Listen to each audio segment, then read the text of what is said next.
Hello everyone, welcome back to my channel. Unborn love का next episode लेकर आई हूँ। प्लीज़ चैनल को सब्सक्राइब करना, लाइक करना एंड कमेंट करके बताना ये एफएफ आप सबको कैसा लग रहा है। पिछले एपिसोड में हमने देखा था कैसे कुछ लोग आके वांगजी को उसके कॉलेज के सामने से किडनैप करके लेकर जाते हैं, जिसे जब विंग को पता चलता है, विंग तो गुस्से के मारे फट ही पड़ा था। उसे पता है ये काम किसका है, इसलिए बिना समय गंवाए वो निकल गया और साथ में उसने अपने सारे लोगों को और अपने सारे दोस्तों को भी ये बात बता दिया था। विंग हर हालत में वांगजी तक पहुंचना चाहता था जितनी जल्दी हो सके। विंग को पता है वो लोग इतनी आसानी से वांगजी को कुछ भी नहीं करेंगे। वांगजी के शरीर में एक खरोच भी वो लोग नहीं लाएंगे, क्योंकि पहले वो लोग अपने इंटेंशन को पूरा करेंगे। जैसे लगभग आज से कई सालों पहले 20 साल हो चुका है उस इंसिडेंट को हुए। उस वक्त जैसे इन लोगों ने किया था, इस बार भी वैसे ही करना चाहते हैं। विंग को ये पता है, इसीलिए विंग जितना जल्दी हो सके उतना जल्दी वांगजी तक पहुंचना चाहता है। अब यहाँ से हमें फ्लैशबैक दिखाया जाता है। लगभग 25 साल पहले एक शादी हुआ था जिसमें बहुत लोगों का दिल टूटा था। वो शादी किंग हेन जुन का था, जिन्होंने अपनी मर्ज़ी से अपने पसंद किए हुए ओमेगा से शादी किया था, वो भी अपने फैमिली के खिलाफ जाके, लैन फैमिली के खिलाफ जाके। किंग हेन जुन ने एक नॉर्मल ओमेगा से शादी किया था, मतलब उनका फैमिली बैकग्राउंड उतना अच्छा नहीं था। मैडम लैन का फैमिली बैकग्राउंड अच्छा नहीं था उतना। वो एक मिडिल क्लास फैमिली से बिलोंग करते थे और वहीं पर लैन फैमिली देश का नंबर 1 फैमिली था, मतलब देश के बड़े फैमिलीज़ में से एक, जहाँ पर वो उठते बैठते भी उन्हीं बड़े फैमिलीज़ में से थे जो उनके बराबर थे, जैसे कि जियांग फैमिली, वैन फैमिली, निये फैमिली, शाओ फैमिली। ये सब एक साथ एक फैमिली फ्रेंड भी थे और बिजनेस पार्टनर्स भी थे, और इनके अलग अलग बड़े बड़े बिजनेसेस थे देश में, हर जगह बस इनका ही चर्चा हुआ करता था। तो लैन फैमिली और वैन फैमिली ने सोचा कि इस दोस्ती को रिश्तेदारी में बदल दिया जाए। तो जैसा सोचना वैसा ही काम, घर के बड़ों ने शादी फिक्स कर दिया। वैन फैमिली के ओमेगा वैन ली, जो वैन रोहान से बड़ी थी उम्र में, उनकी शादी किंग हेन जुन से फिक्स कर दिया गया था। अब किंग हेन जुन जो ये शादी नहीं करना चाहते थे, इसलिए उन्होंने पहले तो मना कर दिया, लेकिन घर के बड़ों ने नहीं सुना और ज़बरदस्ती शादी करवाना का चाहा। इसलिए किंग हेन जुन भाग गए और जब वो वापस आए तब अपने साथ अपने ओमेगा को, मतलब मैडम लैन को लेकर आए थे, उनके प्यार को। उस वक्त लैन फैमिली के पास कोई चारा नहीं था। हालांकि लैन फैमिली ने इस बात को एक्सेप्ट भी नहीं किया था, किंग हेन जुन के साथ मैडम लैन का जो शादी है उसे एक्सेप्ट भी नहीं किया था, और वो ये भी नहीं चाहते थे कि वो अपने बच्चे को, मतलब किंग हेन जुन को बाहर करे। इसलिए एक तरीके से मजबूरन उन्हें किंग हेन जुन और मैडम लैन को एक्सेप्ट करना पड़ा था। लेकिन ये बात वैन फैमिली को बिल्कुल पसंद नहीं आया, बिल्कुल नहीं। वो भड़क गए और सारे रिश्तों को तोड़ दिया। सिर्फ लैन फैमिली से नहीं, बाकी के और फैमिलीज़, मतलब निये फैमिलीज़, शाओ फैमिली और साथ में जियांग फैमिली, इनके साथ भी अपने रिश्ते को ख़त्म कर चुके थे वो। लेकिन इतने में ही उनका वो जो गुस्सा है ना, वो कम नहीं हुआ था। खासकर वैन ली का, वो मन ही मन किंग हेन जुन से प्यार कर बैठी थी, और अपने प्यार करने वाले इंसान को किसी और के साथ देखना, ये वैन ली के लिए बिल्कुल भी सहन करने वाली कोई चीज़ है ही नहीं। वो अमीर बाप की बेटी थी, हमेशा से, बचपन से उसने जो चाहा उसे वही मिला, और आज उसका ही प्यार उसके सामने किसी और के साथ शांति से रह रहा है, ये वैन ली को बिल्कुल भी रास नहीं आ रहा था। उसने बहुत पागलपन किया था, बहुत ज़्यादा पागलपन, जैसे कि किंग हेन जुन और मैडम लैन के रिसेप्शन में जाके बहुत हंगामा करना और न्यूज़ में अलग अलग चीज़ें बताना, किंग हेन जुन का रेपुटेशन ख़राब करना, ये सब कुछ वैन ली ने की थी। लेकिन इन सारी चीज़ों के बाद भी किंग हेन जुन ने वैन ली को जाने दिया। वो समझते थे वैन ली शायद उनके लिए बहुत ज़्यादा पॉजेसिव है, इसीलिए वो ये सब कर रही है। धीरे धीरे समय के साथ वैन ली बदल जाएगी। हुआ भी ऐसे। क्योंकि बहुत ज़्यादा इस बात को लेकर ना मीडिया में बहुत चर्चे हो रहे थे वन ली को लेकर कि वो कितनी साइको है, क्या वन फैमिली अपनी बेटी को सही से नहीं रख पा रहे, लैन फैमिली की तरफ ऐसे क्यों वन ली अटैक कर रही है, उनके एक हंसी खुशी लाइफ को क्यों बर्बाद कर रही है, मतलब किम हिन जून और मैडम लैन के हंसी खुशी लाइफ को। ये सारी चीज़ें मीडिया में जब आने लगी तब वन फैमिली ने अपनी बेटी को सबसे दूर भेज दिया। फिर कुछ साल मतलब 5-6 साल तक तो बहुत अच्छे से सब कुछ बीत गया था। इस बीच लैन फैमिली का पहला वारिस जन्म लेता है, वो और कोई नहीं लैन शिचैन है। अच्छा, एक बात मैं बता देती हूँ, ये सारे जो फैमिलीज हैं मतलब वन फैमिली, जियांग फैमिली, लैन फैमिली, शाओ फैमिली, निये फैमिली, इन सारे फैमिलीज़ में जो बच्चे हैं उनमें सबसे बड़ा निये मिंजू है और उसके बाद विंग और फिर लैन शिचैन और फिर बाकी सब एक एक करके। तो लैन शिचैन का बर्थ हुआ। लैन शिचैन का जब बर्थ हुआ था तब विंग 6 साल का था। लैन शिचैन से विंग 6 साल बड़ा है। लैन फैमिली में जो इतने दिनों से एक अजीब सा तनाव चल रहा था, एक अजीब सा मतलब रूखापन था। सब जो लैन फैमिली के लोग हैं, जो रिश्तेदार हैं, वो सब मैडम लैन को उतने अच्छी तरीके से ट्रीट नहीं करते थे। अचानक से लैन शिचैन के बर्थ के बाद सब कुछ बदल गया था। मैडम लैन का पोजीशन लैन फैमिली में बहुत अच्छा हो गया था, क्योंकि मैडम लैन ने फर्स्ट में ही एक अल्फ़ा को बर्थ दिया था, जो अल्फ़ा आगे जाके लैन फैमिली को लीड करने वाला था। इसीलिए सबका गुस्सा कहीं गायब हो गया था और मैडम लैन भी खुश थी। मैडम लैन को कोई अपनाए या ना अपनाए, लेकिन मैडम यू ने मैडम लैन को अपना लिया था, बहुत ही प्यार से अपना लिया था, एक बहन की तरह। मैडम लैन का रिश्ता भी बाकी के लोगों के साथ मतलब madam Yu, madam Shao, madam Ni, इन सब के साथ बहुत अच्छा रिश्ता हो गया था, बहुत अच्छा। और सबसे इम्पॉर्टेंट और ख़ास रिश्ता विंग के साथ हुआ था। विंग जो बहुत अजीब तरीके से बिहेव करता था, बुरी तरीके से बिहेव नहीं करता था वो। किम हिन जून और मैडम लैन का जब शादी हुआ था तब विंग का उम्र बस 5 साल का था। तो 5 साल के विंग के साथ मैडम लैन का रिश्ता प्यार भरा होना चाहिए था, मतलब एकदम मैडम लैन बच्चे की तरह प्यार करे ऐसा कुछ, लेकिन उनके साथ वो ऐसा रिश्ता नहीं हुआ था। विंग के साथ मैडम लैन का रिश्ता हुआ था एकदम एक डॉटर एंड फादर की तरह। विंग बड़ा ही प्रोटेक्टिव था शुरुआत से मैडम लैन को लेकर, बहुत प्रोटेक्टिव, जितना किम हिन जून नहीं था उससे कहीं ज़्यादा। अगर मैडम लैन को लैन फैमिली के कोई रिश्तेदार या लैन फैमिली की तरफ से ही कोई कुछ कहे तो किम हिन जून के पहले विंग आगे आ जाता था और मैडम लैन को प्रोटेक्ट करता था। मैडम लैन को ये बात बड़ा पसंद आता था, बहुत ज़्यादा। और विंग के साथ उनका रिश्ता दिन ब दिन बहुत बहुत गहरा होता चला जा रहा था, जिससे सब बहुत खुश थे, बहुत ही ज़्यादा। फिर लैन शिचैन 1 साल बाद लैन शिचैन का बर्थ हुआ था। सब कुछ इतना स्मूथली जा रहा था कि हर कोई अपनी लाइफ में बहुत खुश था। लैन शिचैन के बर्थ के बाद एक एक करके बाकी लोग भी जन्म लेने लगे थे, जैसे जियांग चैंग, सोंगलैन, शाओ शिनशैन, उसके बाद निये हुएसांग। इन सारे लोगों के बर्थ के बाद एक बार फिर मैडम लैन कंसीव करती है। तब विंग 11 साल का था, बहुत समझदार भी था, लेकिन अब भी मैडम लैन के लिए उसका वो प्रोटेक्टिव नेचर वो कहीं नहीं बदला था। जब मैडम लैन के प्रेगनेंसी का न्यूज़ विंग को पता चला तो विंग ने बस यही कहा था कि वो एक ओमेगा है और वो ओमेगा विंग का होने वाला है, विंग उससे शादी करने वाला है। ये बात विंग ने एकदम एक फैमिली गैदरिंग में कहा था, जहाँ पर किम हिन जून, मैडम लैन, शाओ फैमिली के सभी लोग मतलब mister Shao, Mrs Shao, mister निये, मिसेस निये और ग्रैंडपा जियांग, लैन कुरैन, ये सभी वहाँ पर थे।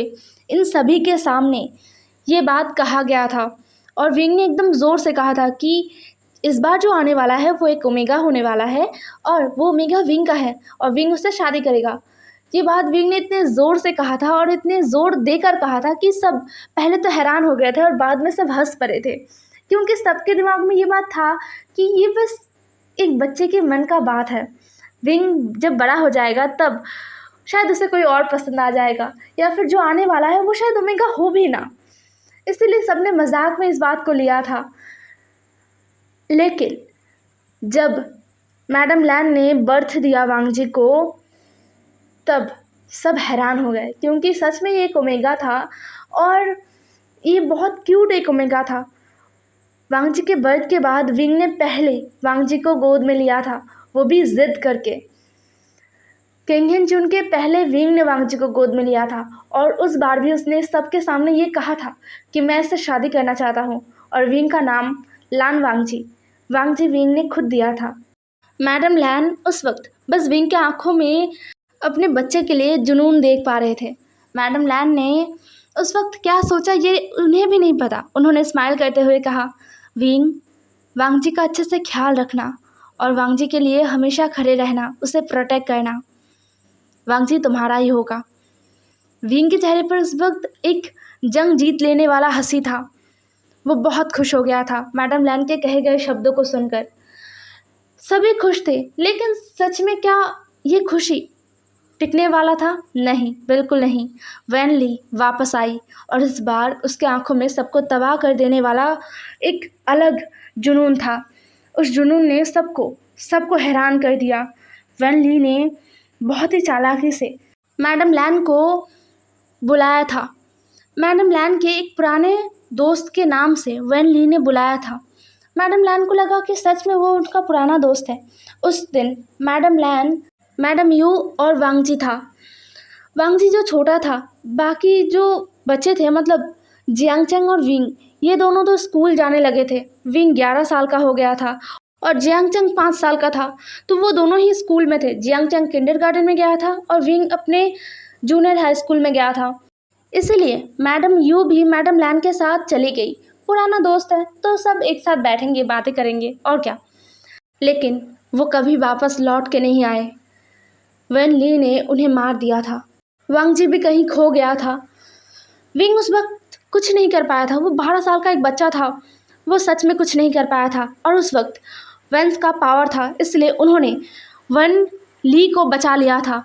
हालांकि लैन फैमिली और जियांग फैमिली ने बहुत कोशिश किया था वैन ली को सज़ा दिलाने के लिए, लेकिन वैन ली ने जिन लोगों से ये घटिया काम करवाया था, उन लोगों ने अपने गुनाह को कबूल कर लिया था।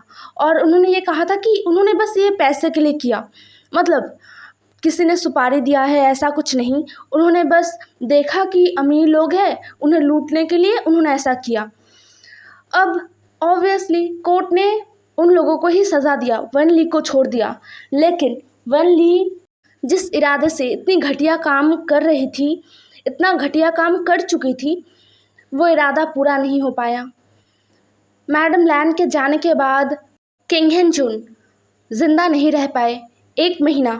ठीक एक महीना बाद उनको हार्ट अटैक आया और वो चले गए इस दुनिया को छोड़कर। ये इतना ज़्यादा शॉकिंग था वैन ली के लिए कि वो भी सुसाइड कर लेती है।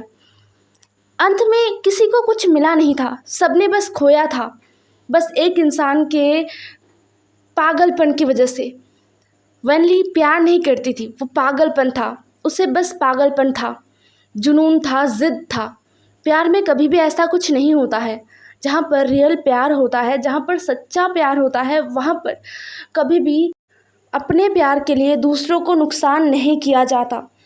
और सबसे इम्पॉर्टेंट, आप जिससे प्यार करते हो उसे तो कभी भी आप नुकसान पहुंचाने के बारे में सोच भी नहीं सकते। प्यार का मतलब ही तो होता है सैक्रिफाइस करना, चाहे वो एक दूसरे के लिए हो या फिर चाहे वो अपने प्यार करने वाले इंसान के लिए खुद किए गए सैक्रिफाइसेस क्यों ना हो। लेकिन अफसोस इस बात को बहुत सारे लोग नहीं समझते, जैसे वैन ली नहीं समझी। प्यार और ऑब्सेशन में बहुत फ़र्क होता है, बहुत फ़र्क। ऑब्सेशन में इंसान बस उस चीज़ को पाना चाहता है जिस चीज़ से उन्हें ऑब्सेशन है, चाहे उस चीज़ को पाने में कितना ही गलत काम क्यों ना करना पड़ जाए, कितने ही लोगों को दुख क्यों ना पहुंचाना पड़ जाए, लेकिन उस चीज़ को पाना ही होगा। दूसरी तरफ प्यार तो ऐसा है कि बस जाने दो। आप जिससे प्यार करते हो उसे छोड़ दो, उसे जाने दो।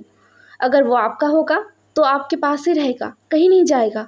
और अगर वो आपका नहीं हुआ तो आप अगर 1000 कोशिश करोगे उसे अपने पास रखने के लिए, अगर कैद भी कर लोगे तो भी उसे नहीं रख पाओगे। खैर, इसके बाद से ही वन फैमिली के साथ बाकी फैमिलीज़ का रिश्ता बहुत ख़राब हो गया था, सबसे ज़्यादा जियांग फैमिली का रिश्ता। ये बात तो सच है ना कि वन फैमिली और लैन फैमिली के बीच जियांग फैमिली कहीं भी नहीं था। हाँ, वो लोग फैमिली फ्रेंड्स थे, लेकिन वन ली, किंग हेन जून, मैडम लैन, इन तीनों के बीच तो जियांग फैमिली नहीं था और ना ही मैडम यू थी। तो फिर जियांग फैमिली को इतना बड़ा सज़ा क्यों मिला? हाँ, ये अतीत था और अब दोबारा, शायद दोबारा फिर से वेंस वही काम करने वाले हैं, लेकिन इस बार विंग वो काम नहीं होने देगा। विंग उन्हें इस बार फिर से सब कुछ तबाह करने नहीं देगा। विंग वन मैंशन पहुंच गया था। वन मैंशन में बहुत सारे गार्ड्स थे जो विंग को रोकने का कोशिश कर रहे थे, लेकिन विंग किसी के सामने भी नहीं रुका। विंग ने बहुत सारे गार्ड्स को धूल चटा दिया और वो अंदर आ गया। अंदर आके विंग ने देखा कि वांग जी के हाथ पैरों को बांध कर उसे सोफे पर बिठा दिया है और वांग जी के पास वेन चाओ बैठा है। उसके फेस पर जो घटिया स्माइल है ना, उसे देखकर विंग का पूरा शरीर जल उठा। उसे बिल्कुल सहन नहीं हो रहा था। विंग को देखकर वेन चाओ थोड़ा डर गया, लेकिन उसने आपको शांत कर लिया। वो डरा इसलिए क्योंकि विंग का एक्सप्रेशन ही बहुत भयानक था और सबसे इम्पॉर्टेंट बात, उसने नहीं सोचा था कि विंग इतनी जल्दी आ जाएगा। उसे पता था कि विंग आएगा, लेकिन इतनी जल्दी। फिर भी उसने अपने डर को छुपा लिया और एक क्रीपी सा स्माइल देते हुए कहा, विंग, हम तुम्हारा इंतज़ार कर रहे थे। देखो, ये खूबसूरत है ना, ये तुम्हारा ओमेगा है। ये कितना खूबसूरत है। मुझे तो बहुत जलन हो रहा है विंग तुमसे। तुम बहुत लकी हो कि हर रोज़ इस जैसे ओमेगा का टेस्ट ले पाते हो। ये सुनकर विंग का पूरा शरीर कांप उठा। विंग ने अपने कोट के पॉकेट से अपना गन निकाला। विंग अब तक अपनी गन को नहीं निकाला था और सीधा वेन चाओ की तरफ पॉइंट कर दिया। वेन चाओ हंस पड़ा। वेन चाओ ने कहा, विंग, तुम्हें आसपास देखना चाहिए ना। देखो, ठीक है, तुम्हें मुझे मारना है ना, मत देखो तुम आसपास, मुझे मार दो मुझे। लेकिन विंग इस बार वेन चाओ की बातों को सुनता है और आसपास देखता है। वांग जी भी गन पॉइंट पर था। विंग बंदूक को कसकर पकड़ लेता है और अपना दांत भींच लेता है। उसे बहुत गुस्सा आ रहा था। एक एक करके अब वेन रूहान भी आता है और ग्रैंडपा वेन और कुछ बहुत गुंडे आते हैं जो वेन रूहान के थे। सारे आके विंग को घेर कर खड़े हो गए थे। सबके हाथों में गन्स था। विंग जो बिना डरे सबको देख रहा था। दूसरी तरफ वांग जी, उसका तो हालत ख़राब हो रहा था डर के मारे। उसे समझ नहीं आ रहा था कि क्या होगा, कहीं विंग को कुछ हो ना जाए। वांग जी को बिल्कुल भी खुद का परवाह नहीं हो रहा था। जब तक विंग नहीं आया था तब तक वांग जी के दिल में बहुत सारा डर था। उसे डर लग रहा था कहीं उसके साथ ये लोग कोई गलत हरकत ना कर बैठे।